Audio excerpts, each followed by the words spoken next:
GNN के संग में हमारे आज के मेहमान हैं साबिक सेनेटर मुश्ताक अहमद खान।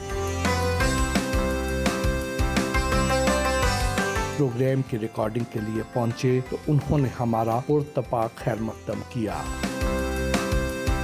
मुश्ताक अहमद खान से गुफ्तगू हुई। ग्लोबल समूद फ्लोटेला पर जाने का ख्याल कब आया, कैसे आया? ये तो हर मुसलमान के वजूद में खून की तरह एक इसकी मोहब्बत और इसकी यादें गर्दिश करती है। मेरी भी वो उमंगों की, आरज़ुओं की, तमन्नाओं की सरज़मीन, और मेरा हमेशा से दिल तड़पता था कि मैं वहाँ जाऊँ। लेकिन तूफ़ानुल अक़सा के बाद जब 7 अक्टूबर 2023 को हो गया, उसके बाद जो एक लाइव स्ट्रीमिंग जेनोसाइड और ह्यूमन हिस्ट्री में जो कत्लेआम पूरे अर्ज़ के आंखों के सामने डे लाइट में हुआ, उसके बाद तो हम बिल्कुल तड़प रहे थे। तो मैंने सेनेट पाकिस्तान में भी उस वक्त बार बार ये कहा कि भाई मैं जाना चाहता हूँ, आप मुझे रास्ता दें, हम इमदाद ले जाना चाहते हैं, अगर आप ख़ुद नहीं जाना तो हम जाना चाहते हैं। तो वे मैंने तकरीबन कोई तीसरी अटैम्प्ट थी। पहली अटैम्प्ट मैंने की थी अक़सा जाने की, अर्ज़ मुक़द्दस जाने की, नवंबर 2023 में, तूफ़ानुल अक़सा के 1 माह बाद। और मैंने विसर का वीज़ा लेके मैं पहुंच गया रफ़ा बॉर्डर पे। 2 हफ्ते का वीज़ा था, 2 हफ्ते में वहाँ खड़ा रहा। मिस्री वज़ीर ख़ारिजा तक से रब्ता हुआ कि आप ये गेट खोल के मुझे अंदर जाने दें। मैंने वापस नहीं आना था, लेकिन उन्होंने नहीं किया। 2 हफ्ते जब पूरे हो गए तो उन्होंने मुझे वहाँ से निकाल दिया। उन्हें कैसे पता चल गया कि आपने वापस नहीं आना? मैंने नहीं, वो तो मेरा था, उनको मैंने नहीं कहा। वो तो मैं कह रहा हूँ कि मेरा इरादा ये था कि अगर एक दफ़ा गेट खोल देते हैं, मुझे अंदर जाने, तो मैंने जो मिस्र का वीज़ा लगाया था तो उसके ऊपर लिखा था purpose of visa Gaza visit.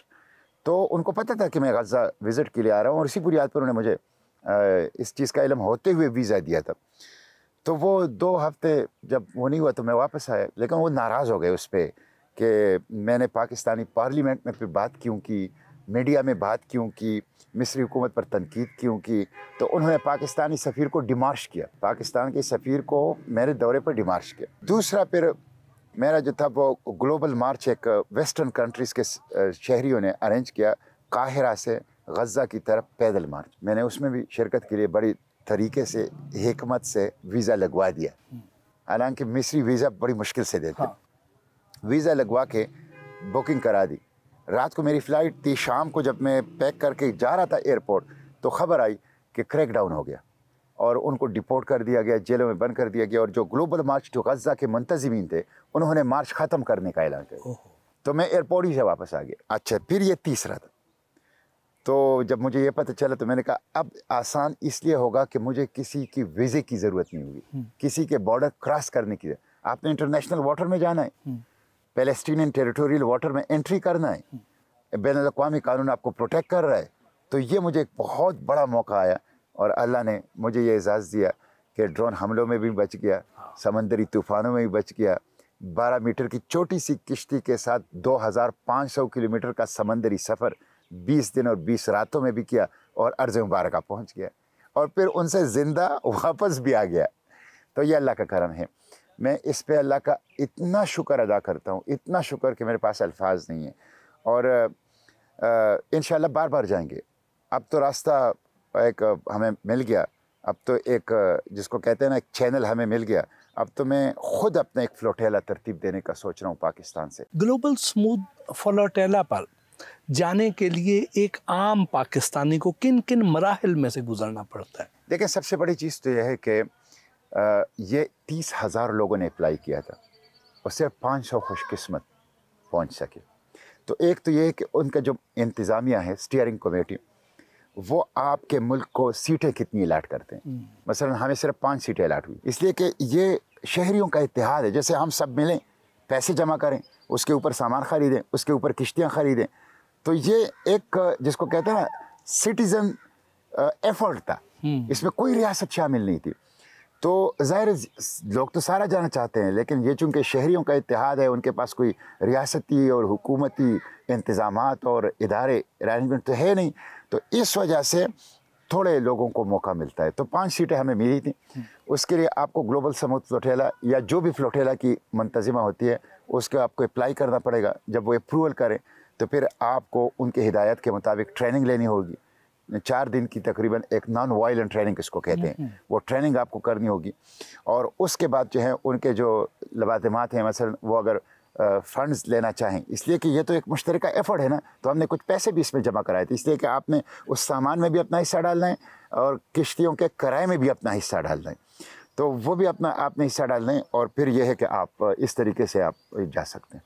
आपके साथ कौन कौन था? मेरे जो यहाँ पे डेलीगेशन को लेके गया था तो वो था फ़लस्तीन कोलेशन पाकिस्तान। ये हमने एक कोलेशन बनाए हैं जिसमें शाबी अबी तालिब हैं, एक ऑर्गेनाइजेशन है, पाक फ़लस्तीन फोरम है, ब्लैकआउट है, इस तरह तकरीबन 8-10 तंजीमों के मिल के हमने एक कोलेशन बनाया, उसका नाम था फ़लस्तीन एक्शन कोलेशन पाकिस्तान। तो इसका डेलीगेशन लेके गया था, एक एक बंदा एक एक तंजीम से, और ये 5 लोग थे। मैं हेड कर रहा था। इसके अलावा मौलाना ख़तीबुर्रहमान साहब थे, पिंडी के एक जामे मस्जिद के ख़तीब है, मुफ्ती हैं, बहुत ज़बरदस्त इंसान है। डॉक्टर उसामा रियाज़, बहुत ज़बरदस्त यंग, जो मैं कहता हूँ तबीबी बे बदल, तो डॉक्टर था। फिर लाहौर का एक और हमारे साथी डॉक्टर उज़ैर निज़ामी, मौलाना उज़ैर निज़ामी, वो भी बहुत बड़े स्कॉलर हैं। और एक young social media activist Ismail Shah, बिल्कुल वो बिलो 25, लेकिन बहुत अच्छा सोशल, ताकि नौजवानों की नुमाइंदगी हो। तो ये 5 अफराद का जो डेलीगेशन था, इसको मैं हेड करके लेके गया। आपका ये जो सफ़र था सारा, उसकी तरबियत से लेकर वहाँ पहुँचने तक कैसा सफ़र गुज़रा, किस किस्म की सौबतें बर्दाश्त की, क्या क्या मुश्किलात पेश आईं, कब लगा कि अब हम ज़िंदगी से गए के गए? देखिए, यहाँ से जाते हुए तो मैंने वसीयत लिख दी थी। मैंने अपने यहाँ मामलात क्लोज कर दिए थे, अपनी अहलिया, बच्चों, जितने मुतालिका लोग हैं उनको बता दिया था कि मेरे बाद आप लोगों ने ये काम इस तरह करनी, और सारा चीज़ें क्लोज थी। इसलिए कि मुझे ये यकीन नहीं था कि मैं पहुँच पाऊँगा, मैं रास्ते में शहीद कर दिया जाऊँगा, कत्ल कर दिया जाऊँगा। फिर मेरा ये था कि अगर मैं चला गया तो मुझे पता था कि मुझे इसराइली जानते हैं, इसलिए कि सेनेट पाकिस्तान में 6 साल में मैं पहला बंदा था, और पाकिस्तानी पार्लियामेंट पहली पार्लियामेंट थी जिसने इब्राहिम अकॉर्ड को यूनानिमसली मुस्तरद कर दिया था जब ये पेश हो गया, और वो रिजोल्यूशन मैंने ड्राफ्ट की थी, मैंने प्रेजेंट की थी। उसके ऊपर जो रिएक्शन आया था पाकिस्तान के ऊपर, शदीद प्रेशर पाकिस्तान के ऊपर आया था कि आपके senate of Pakistan upper house ने कैसे एक ऐसा इब्राहिम अकॉर्ड को, कि जिसको अमेरिका पेश कर रहा है और जिसको सऊदी अरब और अरब कंट्रीज़ और अफ्रीकन कंट्रीज़ एक्सेप्ट कर रहे हैं, और उसके नतीजे में इसराइल को तस्लीम करने की तरफ 8 दर्जन लोग चले गए, ममालिक चले गए, आप उसको यूनानिमसली रिजेक्ट कर रहे हैं। तो वो मुझे जानते थे, तो मेरा ख्याल था कि मैं अगर पहुंच गया ज़िंदा तो ज़िंदा वापस नहीं आऊँगा, उन जेलों से निकल नहीं सकूँगा। तो एक तो ये था। दूसरा, जब मैं वहाँ गया, यहाँ से तो हम इस्लामाबाद से गए कुआलालंपुर, इसलिए कि हमारा जो ग्लोबल फ्लोटेला था, हम इसमें मलेशिया के साथ थे। ये उन्होंने दुनिया को तकसीम कर दिया था, और जो ईस्ट एशिया था वो मलेशिया उसको लीड कर रहा था। तो हम वहाँ गए, 4-5 दिन हफ्ता वहाँ पे जलसे हुए, प्रोग्रामात हुए, मीटिंग्स हुई, प्लानिंग हुई, और उसमें Indonesia, Malaysia, Philippine, Bangladesh, Maldives, Pakistan, Thailand, Brunei, ये सारे ममालिक जो थे। फिर वहाँ से मैं गया ट्यूनिस, और ट्यूनिस से फिर जब अभी हम थे तो बंदरगाह के ऊपर ही थे कि 2 ड्रोन अटैक हुए, जिसकी वजह से 3-4 दिन हमारा वो सफ़र मज़ीद मौखर हो गया, किश्तियाँ भी हमारी तबाह हो गई। फिर जब हम वहाँ से शुरू हो गए तो ये ख़तरात का एक सफ़र था। यानी मैं आपको बताऊं, 2500 किलोमीटर का सफ़र 12 मीटर की किश्ती से, जिसमें 4-5 मीटर स्पेस ही आपको उठने, बैठने, खाने पीने, नमाज, वज़ू, सोने उसके लिए मिले। जब बंदरगाह पे मुझे उतार दिया गया, मकबूजा फ़लस्तीन के अस्कलान बंदरगाह पे, तो मेरे पाँव चलना भूल गए थे। 20 दिन और 20 रातें मैं बैठा रहा था या लेटा रहा था। एक तो ये। दूसरा, मैंने पहली ज़िंदगी में समंदरी सफ़र किया था, और उसके साथ फिर ये था कि ड्रोन अटैक्स, और फिर एक नई चीज़ जिसका हमें तसव्वुर नहीं था, समंदरी तूफ़ान। अजीब बात ये थी कि सितंबर से लेकर 15 अक्टूबर तक बहिरे रूम में, मेडिटेरेनियन में सी स्टॉर्म सीज़न होता है, और किश्तियाँ नहीं चलती अमूमन, और इसी वक्त हमारा फ्लोटेला था। तो 3 समंदरी तूफ़ान, आप अंदाज़ा नहीं कर सकते। 12 मीटर की किश्ती को जब वो 10-12 मीटर तक उठाकर समंदर के सीने पर पटक देते थे, उफ, एक दफ़ा तो ऐसा हुआ कि हम अंदर बैठे थे, बाहर तो आप बैठ नहीं सकते थे, अंदर वो एक कबर सी जगह थी, उस पर आप बैठते थे, मजबूत सहारे पकड़ते। तो अंदर कैप्टन आ गया, उसने कहा कि बादबान टूट गया है, बोट की जो बैटरीज हैं उसने काम करना छोड़ दिया है, और now we are facing a total disaster, और अंधेरी रात और शदीद लहरें। बस हमने कहा कि हम मछलियों का खुराक बन जाएंगे। तो फिर यह है कि खाने पीने का आप देखें कि 24 घंटे में एक दफ़ा खाना खाते थे, और खाना क्या था, छोटा सा एक स्टू था जिस पे हमने पकाना था। वो लहरें ऐसी किश्ती डोलती थी कि आप कुछ पका नहीं सकते थे, तो हम खजूरें, ड्राई फ्रूट, बिस्किट और या टोस्ट के ऊपर पनीर वगैरह लगा के या जैम लगा के ये खाते थे। सिर्फ 20 दिन और 20 रातें में 2 दफ़ा हमने सालन पकाया। जब मौसम हमवार था, समंदर हमवार था, तो हमने चावल और उसमें कुछ अंडे वगैरह और कुछ मुख्तलिफ चीज़ें मिला के वो हमने बड़ा इश्क। जब हम इटली में पहुँचे तो ग्लोबल समूद फ्लोटिला की जो स्टीयरिंग कमेटी है उसने रेडियो कम्युनिकेशन से सबको पैगाम भेजा कि तमाम जो लीडर्स हैं, मैं भी लीड कर रहा था अपनी किश्ती को, 7-8 लोग थे हम, वो हर फर्द को जो किश्ती में है अपने सामने फ़र्दन बिठाए, उसके साथ आई कांटेक्ट करें और उसे बता दें कि आपने अभी तक जो सफ़र किया बहुत शुक्रिया, बहुत जज़ाकल्लाह, गैर मामूली काम है, बहादुरी है, जुर्रत है, लेकिन अब आगे मौत है। इसलिए हमने इटली से आपके लिए घर जाने का इंतज़ाम किया है। आप अगर घर जाना चाहें, ये ना कोई बुज़दिली है, ना इसमें कोई शर्मिंदगी है, ये भी बहुत बड़ी बात है कि अभी तक आप साथ रहे, तो आप जा सकते हैं। एक बंदा भी वापस नहीं गया, एक बंदा भी। तो गज़ा एक ऐसी चीज़ है जिसने मुस्लिम और गैर मुस्लिम सबके दिलों से मौत का खौफ निकाल लिया। तो जैसे जैसे हम करीब होते जा रहे थे, हम ज़िंदगी और मौत के फ़लसफ़े से मावरा होते जा रहे। फिर यह है कि हमें कोई खौफ नहीं था कि इजरायली कमांडोज, उनके ड्रोन, उनके क्वाडकॉप्टर, उनके हिग्ज़ाकॉप्टर, उनके हेलीकॉप्टर, उनके नेवी कमांडोज, कोई खौफ नहीं था। टोटल लोग कितने थे, उनमें से मुस्लिम कितने थे और नॉन मुस्लिम कितने थे? टोटल लोग थे कोई 500, और 500 में से मैं कहूँगा कि 70-80% लोग नॉन मुस्लिम थे। और नॉन मुस्लिमों में वो थे, नॉन मुस्लिमों में बच्चे भी थे। बच्चे? हाँ, 18 साल का सैमुएल न्यूजीलैंड का, 80 साल के बूढ़े भी थे, नेल्सन बरतानिया का, और ऐसी खवातीन भी थी जो 70-80 साल की थी और जो टांग से एक माजूर थी। इसमें वो बंदा भी शामिल था जिसने 2008 में एक किश्ती पर मुश्तमिल पहला फ्लोटेला गज़ा लेके गए थे। अच्छा, फिर 80-70% लोग उनके थे। हमारे लोग जो थे वो ज़्यादातर इंडोनेशिया, तुर्की, मलेशिया, इन ममालिक के थे, इनके ज़्यादा थे। और हमारे लोग जो थे ज़्यादातर यंग वो थे, मतलब वो 30, 35, 40, यानी अच्छी सेहत और अच्छी उम्र के उसमें से में थे। लेकिन उनके जो है वो एक पूरा, जिसको कहते हैं ना, हर एज को रिप्रेजेंटेशन उसके अंदर थी। हम पहुँचे इटली तक। इटली में उन्होंने कहा कि जो जाना चाहता है वो चला जाए, जो नहीं, जो कंटिन्यू करना चाहता है वो कर ले।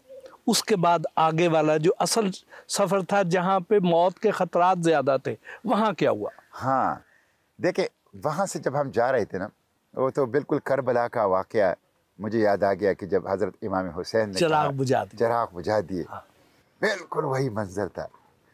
तो हमें ट्रेनिंग दी गई थी। उस ट्रेनिंग में यह था, बहुत अच्छी ट्रेनिंग, कि एक तो हमें पुरानी वीडियोस दिखाई गई कि कैसे इंटरसेप्शन होती है, ताकि हम एडॉप्ट कर लें कि उसके जो इंटरसेप्शन का माहौल क्या होता है। पहले क्वाडकॉप्टर आते हैं, हेक्साकॉप्टर आते हैं, हेलीकॉप्टर आते हैं, ड्रोन आते हैं, फिर दूर दूर इसराइली कमांडोज की किश्तियाँ और जहाज़ वो नज़र आने शुरू हो जाते हैं। फिर एक समंदर में इन्होंने एक लाइन ड्रा की है, ग्लोबल समूद फ्लोटिला वाले ने, उसको ऑरेंज लाइन कहते हैं। वो ऑरेंज लाइन ये है कि उसके बाद फिर ख़त्म है कि आपको, यानी आपने गज़ा पहुंचना है या आपने इंटरसेप्ट होना है। तो वो ऑरेंज लाइन भी करीब आ रही थी। तो ये चीज़ें, फिर उसके बाद जो हैं वो ये है कि हमें वीडियो दिखाई गई कि किस तरह उन्होंने इंटरसेप्ट किया, हमले किए, लोगों को गिरफ़्तार किया। फिर ये कि एक मॉक एक्सरसाइज की गई, हमें एक किश्ती के माहौल में बिठाया गया और इजरायली कमांडोज की सूरत में लोगों को डंडे देकर और बंदूकों का अलामती बंदूकें देके, और हमें पता नहीं था कि ये हमारे साथ हो रहा है, ताकि वो सरप्राइज़ की सूरत में आए। तो इतने में 20-25 लोग जो है वो मतलब ये है कि ज़ोर ज़ोर से चीखते हुए जिस तरह गालियाँ देते हैं, मतलब गालियाँ नहीं लेकिन वो उसी तरह का, और लोगों को डंडे मार रहे हैं, कोई बट मार रहे हैं, लात में किक मार रहे हैं, सर नीचे करो, बैठ जाओ, लेट जाओ, करो, वो पूरा माहौल, ताकि आप लोग एडॉप्ट कर लें उसको। फिर यह है कि नॉन वायलेंट पीसफुल है, तो आपने रिएक्ट नहीं करना, ताकि इसराइल उसको पहले ही से खमास प्लोटेरा, और ये टेररिस्ट के सपोर्ट हैं, और ये मतलब सेल्फी बोर्ड्स हैं, और ये मतलब ये है कि ये इन्होंने इमदाद नहीं पहुंचाना है, इन्होंने ये टिकटॉक करते हैं, पता नहीं क्या क्या वो ड्रामे जो हैं वो करते थे, और ये एंटीसेमेटिक है, फलां है। तो आपने जो ग्लोबल समूथ पटेला का वो है, आपने उसको वो बरकरार रखना है, नॉन वायलेंट और पीसफुल उसको। तो ये सारी ट्रेनिंग थी, बहुत अच्छी ट्रेनिंग थी, और सारी चीज़ों का एक तरह से हमें पता था। तो जब हम जाना शुरू हो गए, तो जिस तरह हमने ट्रेनिंग ली थी, जिस तरह हमें वीडियोस दिखाई गई थी, जिस तरह हमें एक्सरसाइज किया गया था, उसके मुताबिक ही हमने सारी चीज़ों को फेस किया। जब आप आगे गए तो फिर उसी तरह आप पे हमला हुआ?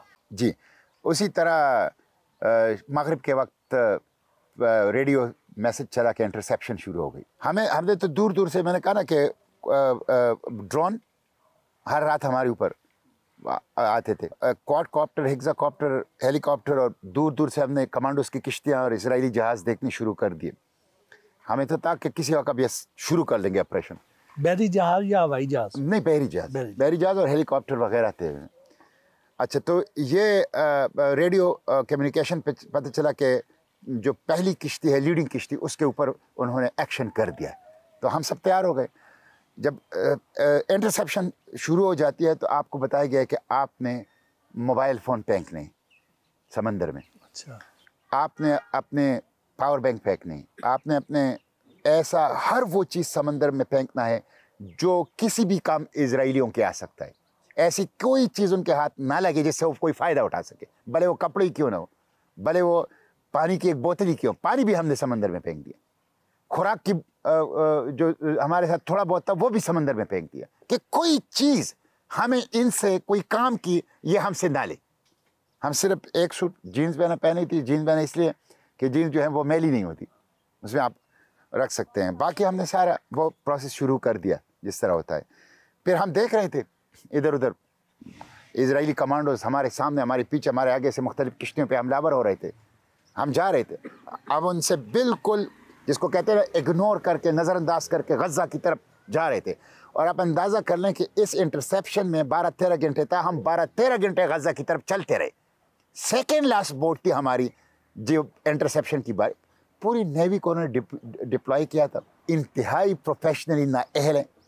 हालांकि जो कमांडो इन्होंने तैनात किए उसको S-13 कहते हैं, और ये कहते हैं कि अमेरिकन नेवी सील के बराबर है। लेकिन 13 घंटे उनको 50 किश्तियों को काबू करने में लगे, जो कि सिविलियन थे, जो कि ऐलान कर चुके थे कि हम पीसफुल हैं, नॉन वायलेंट हैं। और हमें बताया गया था कि जब आपको कहा जाए कि इंजन बंद करो तो आपने इंजन बंद करना है, जब आपको कहा जाए कि हाथ उठा लो तो आपने हाथ उठाना है। मैंने कहा मेरे हाथ तो नहीं उठाने, मैंने हाथ ऐसे कर लिए, ताकि उनको नजर, डरते बहुत ज़्यादा, ताकि उनको नजर आए कि इनके हाथ आ लिए। मैं ऐसे नहीं करूँगा, मैंने ऐसे किए थे। तो वो आखिरी तस्वीर भी जो मेरी आ गई है कि जब इंटरसेप्शन शुरू हो गई है, तो वीडियो जो मेरी किश्ती में बैठा हूँ तो उसमें भी मैं ऐसे बैठा हूँ, मैंने अपने हाथ ऐसे आगे कर लिए। तो वो 12-13 घंटे उनको लगे। तो हमारी आखिरी किश्ती तो इंटरसेप्ट होगी, तो ऐसे ही तकरीबन 2 एकड़ के बराबर एक 3 मंजिला समंदरी जहाज़ हमारे ऊपर लगा दिया गया, और 12 मीटर की किश्ती थी। फिर तीसरे छत से लाउड स्पीकर से ऐलान किया गया कि इंजन बंद करो। इतना बड़ा लाइट था हमारे ऊपर, और फिर वाटर कैनन से ऊपर से तीसरे छत से पानी हमारी किश्ती के ऊपर। हमने इंजन बंद कर लिए, हाथ उठा लो, हमने हाथ उठा लिए, मैंने तो आगे कर लिया, और लाइट हमारे ऊपर थी। और ये फजर की अजानों से पहले का वक्त है। उसके बाद तकरीबन 2 घंटे लग गए। हमारी किश्ती डोल रही थी, वो बंद थी, और उसके जो बड़े जहाज़ से जो लहरें क्रिएट हो रही थी, उससे हमारी किश्ती डूबने का खतरा था। 2 घंटे बाद हम कोई 500-600 मीटर पे हमारी किश्ती हिल रही थी। ये एक बड़ा इस बड़े जहाज़ से किश्ती निकली जिसमें 10-12 कमांडोज बैठे थे, हमारी तरफ आ गए, और वो हमारी किश्ती के ऊपर उन्हें छलांग लगा दी। और इतने नाअहल थे कि जब वो छलांग लगा रहे थे तो 2 दफ़ा इतनी बुरी तरह गिर गए कि हमें डर था कि इनकी बंदूकें डर के मारे हमारे ऊपर ना चल जाएं। फिर उन्होंने कहा कि आप हाथ खड़े हो जाएं, एक एक करके डेक की तरफ आए, जो किश्ती की, वहाँ हमारी पूरी तलाशी ली गई। जूते उतारे गए, जुराबें उतारी गई, डेक के ऊपर हमें बिठाया गया और ख़ुद जो हमारी सीटें थी उसके ऊपर वो बैठ गए। और फिर उनको किश्ती चलाना नहीं आता था। फिर कहे कौन है कैप्टन? तो कैप्टन ने कहा मैं हूँ, टर्किश था। उन्होंने कहा आके चलाओ। उसने जाके चला दिया और आके वापस अपनी जगह पे बैठ गया, वो चलाने लग गए। वो किश्ती के अंदर पहले से ख़राबी थी, ज़ाहिर है 12 मीटर की किश्ती थी और 20 दिन और 20 रातों से सफ़र में था। उसको तो बड़ी हिकमत से चला रहा था, तो वो अनाड़ीपन की वजह से उन्होंने उसकी बैटरियाँ फेल कर दी, बंद हो गई। कहते हैं क्या हो गया? हमने कहा आपने ख़राब कर दी, कैप्टन ने उससे कहा। फिर उन्होंने एक जहाज़ और मंगवा के हमारी किश्ती उसके पीछे टू कर दी, बांध दी, और उसी तरह हमें अस्कलान के बंदरगाह पे ले आए। और उसमें भी तकरीबन कोई 10-12 घंटे लगे। और फिर अस्कलान के बंदरगाह के ऊपर हमें एक बड़ी किश्ती के अंदर सबको इकट्ठा कर दिया गया और वहाँ से फिर हमें ज़मीन पे उतारा गया। तो ज़मीन पे उतारने के लिए तौहीनामे सलूक किया गया। मतलब ये जिस तरह आपने ग्वांटानामो के कैदी देखे होंगे, 2 फौजी जो हैं एक साइड से दूसरी साइड से आपके बगलों में हाथ डालते हैं, आपकी गर्दन को नीचे दबाते हैं, आपके हाथ पीछे बांध देते हैं और आपको झुका के आपको ले जाते थे खुले मैदान में, आपको उल्टा लिटा देते थे। तो वहाँ कोई अगर बाबू हिलता था तो उसको किक मारते थे, मुक्के मारते थे, गालियाँ देते थे, आपको आपके मुल्क को गालियाँ देते थे। ये फिर वहाँ से 2-2 बंदों को उठाते थे, उसी तरह ग्वांटानामो के कैदियों की तरह हर 2 फौजी उसके साथ होते, एक बड़े हाल में दाखिल कर देते। वहाँ कोई 30-35 काउंटर लगे थे, उन काउंटर से आपको गुजारा, वहाँ आपकी तस्वीरें, वहाँ आपका पासपोर्ट ज़ब्त, उसकी फ़ोटोकॉपी, वहाँ पे आपके इंटरव्यूज़, इन्वेस्टिगेशन, ये सारी चीज़ें वहाँ पे आपकी होती थी। और वहीं से जब आप 29-35 काउंटर से निकलते, दूसरी तरफ निकलते थे, तो प्रिजन वैन खड़ी होती थी। उस प्रिजन वैन में जिस तरह हाईएस्ट की सीट होती है 3 बंदों की, उस पर 3-3 बंदे बैठे, लेकिन आगे भी दीवार छत तक, पीछे भी दीवार, साइडों से। तो जब आप उसमें बैठ जाते तो आपको कुछ पता नहीं चलता कि दिन है या रात है और बाहर क्या चल रहा है। तो उसी में बिठा के, हम तो इतने थके हुए थे और इतने ज़्यादा, मतलब कोई 35-40 घंटे से हमने कुछ खाया पिया नहीं था और बहुत बड़ी थकावट थी, तो हम तो सो गए। हमें कुछ पता नहीं चला कि हमें कहाँ ले जा रहे हैं। लेकिन जब हाईएस्ट का दरवाज़ा खोला और खरख्त लहजे में उन्होंने कहा उतरो, तो हम जाग गए। तो जब हम नीचे उतरे तो जेल था, तो वहाँ पे फिर हमारे हाथ पीछे बांध दिए गए और आंखों पे पट्टी और मुख्तलिफ उससे गुजारे गए स्कैन से, और एक जगह पे ले जाके फिर हमारे कपड़े उतारे गए। और ये शर्म, इन लोगों बेशरम लोग कहते हैं कि हम तो चले मर्द थे, जीन्स पहना था, नीचे अंडरवेयर्स वगैरह थे, ख़वातीन को भी इसी तरह आंखों के सामने, और वहाँ पे जेल के कपड़े दिए गए और जूते वगैरह सब ज़ब्त कर लिए गए, चप्पल दिए गए और फिर सेल्स के अंदर जो हैं वो बंद कर दिए गए। और बुरा हाल था हमारा, खाए भी कुछ नहीं था। फिर वो एक स्ट्रेस भी एक कैफियत थी। फिर बंदरगाह पे भी उन्होंने रखा, फिर वहाँ पे जिस तरह टॉर्चर किया जहनी। और फिर जैसे बंदरगाह के ऊपर आप उठाया गया, तो जब वो प्रोसेस से गुजार रहे थे तो कहते आप कौन हो, नाम बताते थे, गाली देते थे, फिर किस मुल्क से हो, फिर मुल्क को भी गाली देते थे। अब ये प्रोवोक करना था कि मैं, यानी मेरा खून को लुटता था। सच्ची बात है कि जब हम जेल में अभी दाखिल नहीं हुए थे, खड़े थे, वहाँ बिन गवीर आ गया, जो इनका कौमी सलामती का वज़ीर है, बड़ा बदमाश और तकब्बुर के साथ मेरा खून को लुटा। सच्ची बात है कि मैं कोई मारूँ 1-2, उसके ऊपर चढ़ जाऊँ, लेकिन हमारी ट्रेनिंग यही की गई थी कि आपने रिएक्ट नहीं किया। तो वहाँ से फिर हमें सेल में बंद कर दिया गया। अब सेल जो थे वो 5-6 बंदों के लिए थे मैक्सिमम, उसमें मैं 12-13 लोगों को रखा था। उसके अंदर शावर नहीं था, सिर्फ WC था और नलका था, गिलास वगैरह थे, हाथ से चुल्लू से पानी पीना था। फिर क्लीन ड्रिंकिंग वाटर नहीं था, आपने वही लेटरिन वाला पानी पीना था। और लोहे के दरवाजे थे। फिर यह है कि मतलब 5-6 बंदों की जगह आपने 10-12 बंदे रखे हैं। सहराई नकब, नेगेव डेजर्ट, सहारा की जेल है। ऑलरेडी वो हफ्ते से नहाए नहीं थे वो लोग। तो अब जो बदबू की कैफियत होती थी, जो हमारे लिए तकलीफ़ देह था, वो 6 दिन उस सेल के अंदर गुजारना, कमीज़ से सब ने उतारी हुई थी, ज़ाहिर है अजीब वो थी। फिर यह है कि हमारे साथ जो 73 साल का इटली का था, वो डायबिटिक था, उसको इंसुलिन की ज़रूरत थी, वो तड़प रहा था। हम बार बार चीखते थे, दरवाज़ा ज़ोर ज़ोर से लाते हैं और उसके ऊपर मुक्के मारते थे, आगे से गालियाँ देते थे। नहीं, हमने फिर हंगर स्ट्राइक कर ली। 3 दिन हंगर स्ट्राइक थी कि भाई आप हमें मेडिकेशन तो करा दें जिसको ज़रूरत है। फिर उसके बाद उनकी तो हो गई, लेकिन यह कि वो हमारी हंगर स्ट्राइक जो थी वो उनके उस रवैये के ख़िलाफ़ जो है जाए। तो वो एक टॉर्चर सेल था। और ये जो नेगेव डेजर्ट का जेल है, ये कंसंट्रेशन कैंप है जिसमें 10,000 फ़लस्तीनी, जिसमें 410 साल से कम उम्र बच्चे भी हैं। वो जानवर हैं, वो दरिंदे हैं, उनको कोई इंसानी हुकूक का तस्वर उनका नहीं है। और मैं तो कहता हूँ कि ज़ाइंस इसको रहे अर्ज़ पर इंसानी शक्ल में शैतान है। जब आप भूख हड़ताल पे थे, उस वक्त क्या ख्याल आते थे दिल में? देखिए, इंसान बड़ा कमज़ोर है। भूख हड़ताल पे थे तो खाना तो आता था, जो था थोड़ा बहुत, हम उस खाने को उसी सुराख से बाहर फेंक देते ताकि उनको पता चले कि हम भूख हड़ताल पे हैं। और हमारे पास हमारे जो शील्ड थी वो यूरोपियन थे। हमने किश्तियों में भी उनका ये था कि स्ट्रॉन्ग नेशनलिटीज़ और वीक नेशनलिटीज़ को मिक्स करते थे, और स्ट्रॉन्ग नेशनलिटीज़ को एज अ ह्यूमन शील्ड इस्तेमाल करते थे किश्तियों में भी। इसलिए कि अगर सिर्फ एशियन होते वो मार देते, सिर्फ अफ्रीकन होते वो मार देते, लेकिन उनको यूरोपियन को मारने में वो 100 बार सोचते थे। तो ज़ाहिर है बहुत भूख लगी थी। 10 kg वज़न मेरा जब मैं जेल से निकला मेरा कम हो गया था। तो ये स्ट्रेस भी था, भूख भी थी, फिर सफ़र की सोबतें भी थी। तो मैं जब सोता था ना, तो इंसान जो है वो अपने तस्वर, जब सोता था तो शनिवारी टिक्का कढ़ाई की ख्वाब देखता था, चपली कबाब के ख्वाब देखता था। बस इंसान के ज़हन में जो कुछ होता है ना वो ख्वाब में आप देखते हैं। वो एक कैफियत होती थी, बारा अपने ऊपर हंसी आती थी। कितने दिन आपको जेल में रहना पड़ा? हम यकम को मेरे ख्याल में गिरफ्तार हो गए थे, और तूफ़ानुल अक्सा की सालगिरह पर 7 अक्टूबर को हमें निकाल, तो तकरीबन 6 दिन जेल में रहे। उस दिन कैसे आपको पता चला, क्या कैफियत थी, फिर कहाँ गए, कैसे हुआ? देखिए, एक तो हमें ये पता है कि हम कहाँ हैं। तो पहली मर्तबा जब हमें ये पता चला कि हम कहाँ हैं, तो जब डिप्लोमेट आए हमसे मिलने, डिप्लोमेटिक एक्सेस दी गई, तो हमने उनसे पूछा कि हम ये कहाँ हैं।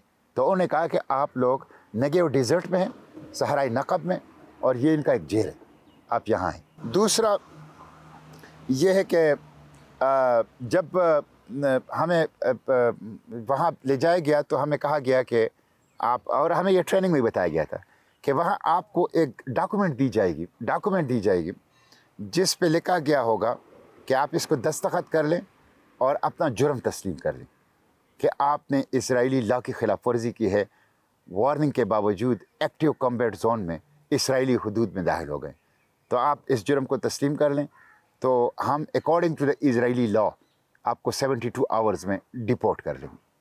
तो 350 लोगों ने विदिन 24 आवर्स कर लिया, इसलिए कि उनके डिप्लोमेटिक टाइज थे, उनके ऑलरेडी इसराइल को तहसील के सफ़ीर थे, और वो चले गए। आफ्टर 1 और 2 डेज़ वो सब चले गए। जैसे जैसे फ़्लाइट दस्तियाब हुई तो अपने अपने मालिक को गए। हम 150 लोग रह गए। इनमें से अक्सरियत ये कह रही थी कि हमने नहीं करना, हमने डिपोर्टेशन पेपर पे दस्तखत नहीं करना। मुझे 2 दफ़ा इजरायली जज के सामने पेश किया गया, वकील नहीं दिया गया था। पाकिस्तान पहला पाकिस्तानी 80 साल में जिसका इजरायली जेल में ट्रायल हुआ। तो मुझसे वो 3 सवाल पूछते थे बराह रास्त, नाम क्या है, किस मुल्क से ताल्लुक़ रखते हो, और तुम एक्टिव कॉम्बैट जोन में बावजूद वार्निंग के दाखिल हुए हो, इसलिए तस्लीम करो इस जुर्म को, इस डॉक्यूमेंट पे दस्तखत करो ताकि हम तुम्हें 72 आवर्स में इसराइल से रिमूव कर सके। रिमूव का लफ्ज़ इस्तेमाल करते। मैं उनसे कहता था कि मेरे बाबा कौम इसराइल को नहीं मानता, मेरे अवाम इसराइल को नहीं मानते, मैं इसराइल को तस्लीम नहीं करता। दूसरा, मैं उनसे ये कहता था कि मैं इंटरनेशनल वाटर से टेरिटोरियल वाटर में दाखिल हो गया हूँ फ़लस्तीन के। यू पायरेटेड माई वेसल, मैं अगवा किया आप लोगों ने मुझे, मैं मग़वी हूँ यहाँ। मैं इंटरनेशनल लॉ के प्रोटेक्शन में आ रहा था और एक टोटल लीगल मूव कर रहा था, तो मैंने कोई जुर्म नहीं किया। तो मैंने कहा मैं नहीं करूँगा। फिर जो यूके डिप्लोमेट मुझसे मिलने के लिए आया, हमारी तो डिप्लोमेटिक टाइज नहीं थी और इंशाल्लाह नहीं हुए, कभी नहीं होंगी, इसराइल को हम मिटाएंगे इंशाल्लाह। तो उसने भी मुझे यही कहा कि तुम दस्तखत कर लो। फिर दूसरे दिन तो 3 घंटे हमारे साथ बैठा रहा और कहा कि डिपोर्टेशन पेपर पे दस्तखत करो। मैं कहा नहीं करूँगा। और उसने कहा कि आपको नया चार्जशीट दे दिया जाएगा, आपकी हड्डियाँ यहाँ मिट्टी हो जाएंगी, आपके गोश्त कीड़े खा लेंगे, आप यहाँ नहीं निकल सकेंगे सारी उम्र। मैंने कहा नहीं, जो भी हो मैं हर कीमत अदा करने के लिए तैयार हूँ, लेकिन ऐसे किसी डॉक्यूमेंट, दस्तावेज और कागज़ पे दस्तखत नहीं करूँगा जिसमें लफ्ज़ इसराइल हो। मैंने नहीं किया। फिर जो 150 लोग थे उसमें मांडला मंडेला, जो नेल्सन मंडेला का ग्रैंडसन है, वो भी हमारे साथ था। एक दिन मैंने उनके सेल में गुजारा। ये मेरे लिए एजाज़ है। मांडला मंडेला के पोते ग्रैंडसन के साथ, जो मांडला मंडेला है जो पोता है, ग्रैंडसन है नेल्सन मंडेला का, उसके साथ मैंने एक दिन सेल में गुजारा। और थियागो ब्राज़ील का जो हमारा लीडर था, इनको एहसास हुआ कि सेनेटर मुश्ताक को नहीं छोड़ेंगे। तो हमारा कम्युनिकेशन का तरीका ये था कि वो जो खाने के लिए सुराख था मोटे से लोहे से बने हुए दरवाजे में, उसी में हम मुँह रख लेते थे और ज़ोर से बोलते थे, तो सारे सेल में आवाज़ पहुंचती थी। तो उन्होंने इसी तरह ऐलान कर दिया पूरे ज़ोर से कि सेनेटर मुश्ताक को अगर नहीं छोड़ा जाएगा तो हम नहीं जाएंगे। और इस 150 लोगों में हर यूरोपियन कंट्री के एक एक दो बंदे शामिल थे और यूरोप में बलवे थे। तो मुझे जो रिहाई का क्रेडिट है वो ग्लोबल समूथ फ्लोटिला की लीडरशिप, थियागो और मांडला मंडेला और इस 150 लोगों को जाता है। मैं आखिरी पर्ता जैसे सेल से निकाला गया। आप पर ये भी तनकीद होती रही कि आपने अपनी दाढ़ी ख़त्म कर ली, ये क्या वजूहात थी? ये दाढ़ी मैं आपके सामने बैठा हूँ, दाढ़ी तो मेरी है जी, बिल्कुल है। इसका मतलब ये झूठ था। हाँ, तो अब झूठ का मैं क्या जवाब दूँ? सर आपसे बहुत सारी बातें करनी है, थोड़ा आप ज़रा माजी का सफ़र करते हैं। बचपन कहाँ गुजरा, कैसा गुजरा? मैं एक टोटली देहाती आदमी हूँ। आबाई गांव शहजाना है, तहसील रजड़ है, ज़िला सवाबी है, और वहीं में प्राइमरी स्कूल जो टाट स्कूल है, 7वीं क्लास तक हम टाट पे बैठे। 8वीं क्लास में हम डेस्क पे आ गए, जो 3 बंदों का डेस्क होता था। सवाबी ही के से मैंने BSc किया डबल मैथ्स फ़िज़िक्स में, पेशावर यूनिवर्सिटी से मैंने मास्टर किया है फ़िज़िक्स में। तो टोटल एक देहाती लाइफ थी। जिस तरह गुलेलों से परिंदों का शिकार करना, जिस तरह नहरों में गर्मियों में नहाना और दरख्तों से छलांगे मारना, जिस तरह भैंसों के लिए चारा लाना। हमारी वालदा अल्लाह ताला उनको जन्नत नसीब करे, मैट्रिक में था जब वो फौत हो गई थी, और वो हमेशा जब तक वो थी हमारे घर में 2 भैंसें होती थी। हमारे घर में जानवर होते थे, तो जानवरों के साथ बचपन गुजरा है। और एक जिस तरह एक देहाती एक माहौल होता है, उस देहाती माहौल में, और इसी तरह क्रिकेट का बड़ा शौक़ था। स्कूल की कॉलेज टीम में भी था, कॉलेज में भी खेलता था। तो बहुत सारी एक जो बचपन होती है एक गाँव देहात के एक बंदे की, पूरे दिन चप्पल ना पहनना, नंगे पाँव चलना, माँ बाप की तरफ से डांट खाना, जिस तरह होता है। तो ये सारी चीज़ें थी। इसी तरह परिंदे पालना, मतलब खुसूसन मैना, उसके उसके बच्चे आशानों से, घोंसलों से उसे निकाल के उसके पालना, ये सारे जिस तरह होता है वो बचपन बच्चों का गांव देहातों में, वही मेरा बचपन गुजरा है। और मैट्रिक में फिर इस्लामी जमीयत तलबा से मैं वाबस्ता हो गया, मौलाना मौदूदी रहमहुल्लाह के लिटरेचर से वाबस्ता हो गया, और फिर 37 साल मैंने वहाँ गुजार दिए। और अल्हम्दुलिल्लाह जो मकसद था, जो मिशन था, उसकी खिदमत की, और वही मकसद और मिशन अभी भी है, और ये खून के आखिरी कतरे ज़िंदगी के आखिरी सांस तक होगी। बचपन में ख्वाब क्या थे? जिस तरह आपके भी देहातों में बचपन गुजरा है, और हमारे यहाँ बचपन में जो एक आइडियलाइज़ किया जाता था, आपने डॉक्टर बनना है। हाँ। और हमारे बचपन में ये था कि हमने क्रिकेटर बनना है। अच्छा। माँ बाप का ये था, हाँ। हमारा ये था। हाँ। तो यही 2 ख्वाब थे, हाँ। डॉक्टर बनना है और क्रिकेटर बनना है। ये तो हमने सोचा ही नहीं था कि हम सियासतदान भी बनेंगे। मैं अपने घर में ज़्यादा इंटेलिजेंट था, मैंने मैट्रिक में स्कूल अपना टॉप किया था। हाँ। पर कॉलेज में भी पढ़ता तो नहीं था, लेकिन फ़िज़िक्स और मैथ से मुझे मोहब्बत थी। फ़िज़िक्स से बिलखुसूस मुझे बहुत मोहब्बत थी। हालांकि जो लोग स्टूडेंट पॉलिटिक्स में होते हैं वो ज़्यादातर सोशल साइंसेज, आर्ट्स वगैरह पढ़ लेते हैं। और मुझे अगर मौका मिलता तो जमीयत से जब मैं फारिग हो गया स्टूडेंट लाइफ से, तो मैंने UK जाना था फ़िज़िक्स में दोबारा पढ़ना, रिसर्च करना, PhD करना। तो ये मेरा एक शौक़ था, लेकिन मुझे काजी साहब ने उस वक्त नहीं छोड़ा। उन्होंने कहा कि नहीं, बस जो फील्ड आपने इख्तियार किया इसी पे वो रहे। कब पता चला कि आपके अंदर एक बहुत बड़ा मज़ामतकार छुपा हुआ है? ये उस वक्त मुझे पता चला कि जब मैं इस्लामी जमीयत तलबा में आया, और इस्लामी जमीयत तलबा ने मुझे ज़िम्मेदारी देना शुरू कर दी। तो मुझे अपनी इस चीज़ का एहसास हुआ कि ऑर्गेनाइज़ कैसे करना है, टारगेट्स मुतय्यन कैसे करने हैं, उन टारगेट्स के लिए लोगों की जहन साजी कैसे करनी है, इज्तिमाई साइकी को समझना कैसे है, इज्तिमाई साइको को गाइड कैसे करना है, लीड कैसे करना है, इंसानों के ग्रोह को किसी मुश्तरका टारगेट की तरफ मूव कैसे करना है। ये फिर इस्लामी जमीयत तलबा एकेडमी है, एक्स्ट्राऑर्डिनरी एकेडमी इस्लामी जमीयत तलबा। बंदे के ऊपर डिपेंड करता है कि वो कितना उससे सीखता है। तो मैंने जो कुछ जमीयत में सीखा है, मैं अभी तक उसके ऊपर जो है वो चल रहा हूँ। तो ये मुझे जमीयत में पता चला कि मैं अंदर एक मुज़ाहिमतकार छुपा हुआ है, और मैं बाय नेचर फितरतन एक मुज़ाहिमतकार हूँ। जुल्म के ख़िलाफ़ बोलना, जालिम के मुकाबले में खड़ा होना, अपने जायज़ अहदाफ के लिए उठ जाना, आवाज़ उठाना, जदोजहद करना, और बेकसों का सहारा बनना, मज़लूमों के साथ खड़ा होना और मुज़ाहिमत करना। ये मुज़ाहिमत उस वक्त से जारी थी। और जमात में भी जब मैं आया हूँ, तो आप अगर जमात के अंदर भी 2002 में मैं जमात में आया हूँ, जमात के अंदर भी अगर आप मेरी वो देखें तो वो एक मुज़ाहिमत की, कुछ करने की, कुछ नए करने की, कुछ बड़े अहदाफ रख के उसकी तरफ मूव करने के। और फिर जमात में मुझे जिस बंदे की सरपरस्ती मिल गई फौरी तौर पर, वो थे काजी साहब। और काजी साहब खुद एक कमाल के मुज़ाहिमतकार थे। फिर सेनेट में, स्पेशली सेनेट में, दरअसल में पूरे सेनेट के मुकाबले में एक था। बाहर का चैलेंज तो यह था कि आपने टारगेट करके मुतय्यन करके मूव करना है। यहाँ चैलेंज ये था कि आपने इंटेलेक्चुअल डिबेट में उनको मात देना है, लीगल डिबेट में उनको मात देना है, इंफॉर्मेशन के वॉर में उनको मात देना है, और अपने आप को एकेडमिकली इतना इक्विप करना है कि उनको लाजवाब करे। मैं सेनेट के इजलास में जाता था ना, तो मैं लोगों से कहता था कि हर दिन मेरे लिए ऐसा था जैसे आप CSS के पेपर के लिए जा रहे हैं। मैंने फोरकास्ट करना, पूरा होमवर्क करके आते थे, फुल होमवर्क करके। आपकी ये जो मज़ामतकारी है, ये सिर्फ बाहर की दुनिया तक महदूद है या घर में भी मज़ामत करते हैं बेगम के सामने? मुज़ाहिमतकार होता है, और वो हर वक्त एक चुमक की लड़ाई में होता है, चारों तरफ की लड़ाई में। तो मेरी लड़ाई घर से लेकर ट्रम्प तक मौजूद है।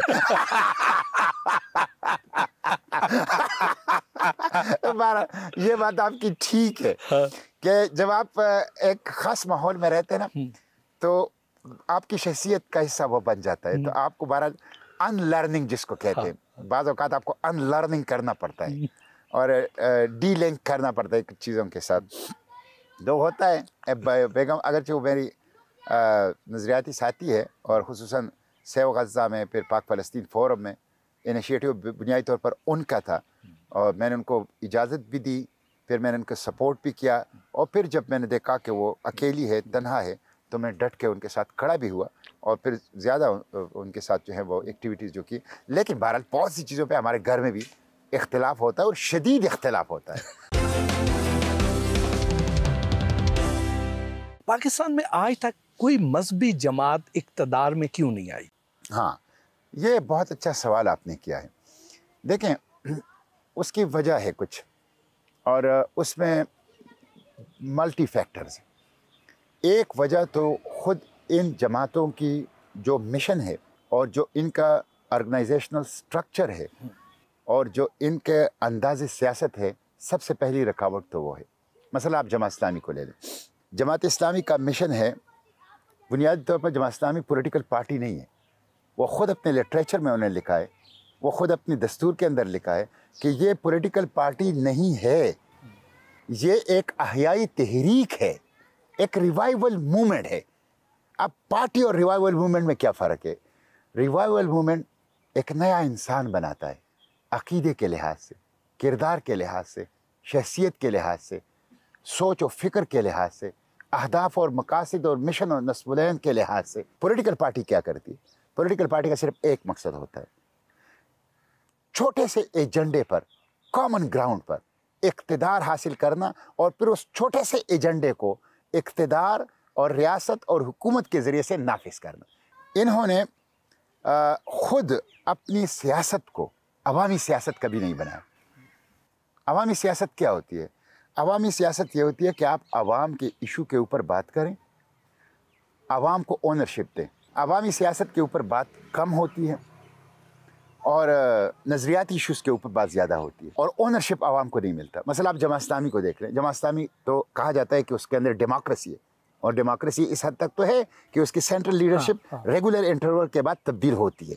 वो फैमिली आउटफिट नहीं है, वहाँ एक ख़ानदान की प्रॉपर्टी नहीं है, लिमिटेड कंपनी नहीं है, डीएनए की बुनियाद पे लीडरशिप नहीं मिलता, सेंट्रल लीडरशिप। लेकिन ये जो डेमोक्रेसी है, ये उसमें सिर्फ 5% है। मसलन उसका सिर्फ सेंट्रल अमीर वो मुंतखब होता है, बाकी सारी वो नामजदगियाँ करता है। लीडर में से सिर्फ अमीरी जमात वो मुंतखब होता है, बाकी सारी नामिनेशन है। अच्छा, उसको मुंतखब करने के लिए भी कारकुन को वोट का इख्तियार नहीं है। 40,000 अरकान को, आपके कम से कम जमात इस्लामी के 4 लाख लोग तो कारकुन तो होंगे, उन 4 लाख लोगों को वोट डालने का इख्तियार नहीं है, सिर्फ 40,000 अरकान को वोट डालें। तो ये रिलक्टेंट डेमोक्रेट्स हैं, ये लिमिटेड डेमोक्रेसी है जिसमें आम लोगों को ओनरशिप नहीं मिलता, आम लोगों को हक राय दही या एहसासी शराकत या एहसासी मलकियत वो नहीं मिलता। फिर शूरा में भी ऐसे लोग नहीं आ सकते, शूरा में सिर्फ रुकन आ सकता है और उसको मुंतखब सिर्फ रुकन करेगा।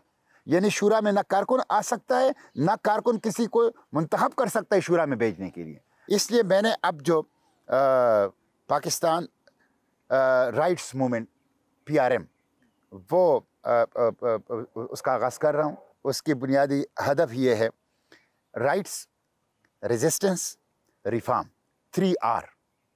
राइट्स, पाकिस्तान में इस वक्त इशू राइट्स का है, ना फेडरेटिंग यूनिट्स को राइट्स मिल रहे हैं, ना पार्लियामेंट को राइट्स मिल रहे हैं, ना पब्लिक को राइट्स मिल रहे हैं। इशू राइट्स का है। एक तबके ने, एक माफिया ने, एक कार्टेल ने उस राइट्स के ऊपर कब्जा कर लिया जो सबस किताब में है। और फिर उसके लिए रेजिस्टेंस, बात सिर्फ नहीं, resistance, multi faceted, multi prong strategy के साथ रेजिस्टेंस, और फिर रेजिस्टेंस के साथ रिफॉर्म, तश्कीली नौ, तामीरी नौ, रीबिल्ड, रिफॉर्म, इकबाल और कायद के ख्वाबों के मुताबिक। तो एक सिविल सोसाइटी पॉलिटिकल मूवमेंट है, ये एक नई इस्तिलाह है, सिविल सोसाइटी पॉलिटिकल मूवमेंट है, इसलिए कि इसके अहदाफ पॉलिटिकल है, ये जो मैं बता रहा हूँ। लेकिन सिविल सोसाइटी इस मानों में है कि हर कोई इसमें आ सकता है। और क्या ये कोई इंतखाबी पार्टी होगी? नहीं, ये गैर इंतखाबी पॉलिटिकल सिविल सोसाइटी मूवमेंट है। कुछ लोगों का ये ख्याल था कि आप शायद तहरीक इंसाफ को ज्वाइन करेंगे। देखिए, मैं तहरीक इंसाफ से हमदर्दी रखता हूँ, लेकिन ये गलत बात है कि मैंने तहरीक इंसाफ को ज्वाइन किया है या ज्वाइन कर रहा हूँ। ये हमदर्दी जो मैं उनसे रखता हूँ, ये उनका मेरिट बनता है। देखें, एक ऐसी पार्टी जैसे पाकिस्तान की तारीख में सबसे मकबूल पार्टी का दर्जा हासिल है, जो पार्टी तो इस वक्त अगर किसी के वर्कर है, नौजवान है, तो वो PTI है, बाकी तो अब ड्राइंग रूम तक महदूद हो गए हैं। आपने उसके 2/3 मैंडेट पे डाका डाला, सबसे बदतरीन डाका और चोरी मैंडेट का चोरी और डाका होता है। आपने उसका इंतखाबी निशान छीना, आपने उसको बैन कर दिया, आपने उसके लीडर को कैद कर दिया, आपने उस लीडर के ख़ानदान को कैद कर दिया, आपने उसका मीडिया ट्रायल कर दिया। तो क्या बहैसियत इंसान मेरी इंसानियत ये तकाजा नहीं करती कि इन मजलूमों के साथ खड़ा हो जाऊँ? जब आपने इस्लामी जमीयत तलबा की नज़ामत संभाली है तो आपने चार्ज लिया था हाफिज नईमुर रहमान से, तो अगर उस वक्त आप चार्ज ले सकते थे तो आज अगर आप जमात में होते और थोड़ा इंतज़ार कर लेते तो यहाँ पर भी तो आप चार्ज ले सकते थे कि नहीं? ये जो मैंने किया, जो आप कह रहे हैं, बहुत से लोग ये कहते हैं, और जब मैंने छोड़ा तो इसका मतलब ये है कि मेरा हदफ जमात के मुनासिब नहीं थे, वरना एक इम्कान तो था ना, इम्कान तो था। हाँ, जमात में उन चंद लोगों में से था जिनकी मकबूलियत थी, जमात के अंदर भी, जमात के बाहर भी। लेकिन मेरा ये न तरीका है, ना मेरा ये कभी पॉलिसी रही है कि मैं हक और सच के लिए सिर्फ इस वजह से ना बोलूं कि मुस्तकबिल में मुझे कोई ओहदा मिल सकता है, कोई मनसब मिल सकता है। मुस्तकबिल की मोहम उम्मीद पर आज अपनी ज़मीर का गला गोंटना, मुस्तकबिल की मोहम तमन्नाओं के ऊपर आज अपनी हक और सच की आवाज़ को दबाना, ये जिंदा ज़मीरी की निशानी नहीं है। और ऐसे लोग कंप्रोमाइज़ होते हैं, मसलहत पसंद होते हैं, ये दुनिया के अंदर कोई बड़ा काम नहीं कर सकते। नईम साहब से, हाफिज़ नईम साहब से मेरे नाज़ थे, ये बात बिल्कुल ठीक है। उनसे मैंने चार्ज लिया था और उनके साथ बड़ी अच्छी दोस्ती भी थी और हमारे काजी साहब के साथ भी मिल के दोस्ती थी और काजी साहब के साथ जब हम मिल के बैठते थे तो वो उनके साथ मजाक उड़ाते थे, गपशप में, लाइटर मूड में कहते थे कि वो हाफिज़ साहब भी थोड़ा सा उसको ऐसा है ना, हम तो दोस्त भी हैं, हम उम्र भी हैं, इकट्ठे हमने 1 साल हमने एक कमरे में गुजारा है, एक दूसरे के जूते पॉलिश किए, एक दूसरे के कपड़े इस्त्री किए हैं, एक दूसरे के कपड़े धोए हैं, एक दूसरे के लिए खाना पकाया है, एक दूसरे के लिए कपड़े इस्त्री किए हैं, एक दूसरे की खिदमत की है। आप 1 साल बहुत बड़ा अरसा होता है। तो हमारी बावजूद ये कि इस वक्त उन्होंने मेरे साथ बहुत बुरा किया कि जब वो अमीरी जमात बन गए, जो उनका रवैया था, जो उनके अप्रोच थी, उसकी वजह से मैंने जमात छोड़ दी। लेकिन मैं उनकी कदर करता हूँ, उनकी रिस्पेक्ट करता हूँ। तो काजी साहब उनसे कहा करते थे लाइटर मूड में कि हाफिज़ साहब, यौम इज़िन अनिन नईम, आपसे तो क़यामत के रोज़ हमसे पूछा जाएगा। कुरान पाक की एक आयत है ना। तो देखें, उनके साथ एहतराम का ताल्लुक़ है, रहेगा। लेकिन बतौर अमीरी जमात उनका जो रवैया था, उनकी जो अप्रोच थी, और मैं समझता हूँ कि गुज़िश्ता जो नज़म था उनके साथ बहुत से मामलात क्लियर हो गए थे और मैं इजलासों में भी आना शुरू हो गया था, लेकिन गैर ज़रूरी उन्होंने सख्तियाँ की। ऐवान बाला के रुकन थे। अब जो सेनेट है इसमें तो अरबपति खरबपति लोग सेनेटर मुंतखब होते हैं और वहाँ पर तो सुना बाकायदा मंडियाँ लगती हैं। जब आप अपने इर्द गिर्द नज़र दौड़ाते थे तो ऐसे जहाँ आपको अरबपति सेनेटर नज़र आते थे तो क्या आपकी उस वक्त महसूसात होते थे? आपके इल्म में क्या क्या स्टोरियाँ आती थी कि ये कैसे सेनेटर मुंतखब हुए हैं? बस दुख होता था। ये मैंने सेनेट के इलेक्शन में भी देखा, जब मुंतखब हुए। फिर सेनेट के अंदर जब चेयरमैन सेनेट का इलेक्शन होता था, जब नो कॉन्फिडेंस चेयरमैन सेनेट के ऊपर होता था, इवन ये कि जो आखिरी 1.5 महीने में लेजिस्लेशन हुई, 75 कवानीन 1 महीने में शहबाज शरीफ ने सेनेट ऑफ पाकिस्तान और कौमी असम्बली से पास किए। उन 75 कवानीन के लिए बकौल शाहिद हाकान अब्बासी 25-25 करोड़ रुपए एक पार्लियामेंट मेंबर को दिए गए। शर्म की बात है। तो वोट तो बड़ी बात है, उस पर तो अरबों 1 अरब तक बात होती थी। यहाँ तो कानून पास करने के लिए भी मसनूई हिमायत हासिल की जाती है और पार्लिमानी मेंबरान को करोड़ों रुपए दिए जाते हैं। तो भेड़ बकरियों की तरह अपनी ईमान का सौदा करना, अपनी ज़मीर का सौदा करना और भेड़ बकरियों की तरह अपने ऊपर जो है बराए फ़िरोख का बोर्ड लगाना अफसोसनाक है, बहुत अफसोसनाक है। कौन सा सेनेटर ऐसा था जो सबसे ज़्यादा पैसे दे के वोट खरीद कर आया हो?